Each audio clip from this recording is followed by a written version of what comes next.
यावेळेस नवरात्रीत आमच्याकडे गाण्याचा कार्यक्रम ठेवण्यात आला होता. या काळात देवी दुर्गेने महिषासुराचा वध केला आणि धर्माची स्थापना केली असे मानले जाते. म्हणून संगीताच्या माध्यमातून हा विजय आणि देवीची शक्ती साजरी केली जाते.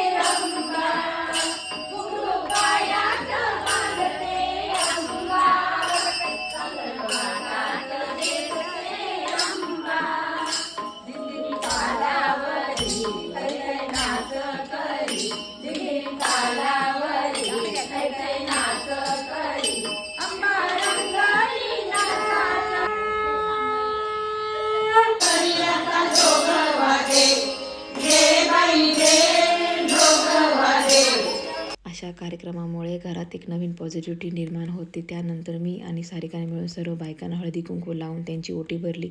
ओटी भरणे हा भारतीय संस्कृतीत एक महत्त्वाचा परंपरा जपणारा संस्कार आहे. त्यातून आपल्या एक प्रकारचा आशीर्वाद मिळतो. इकडे स्वामीची मध्ये मध्ये लुडबुड चालू आहेत. अशा प्रकारे कार्यक्रम पार पडला.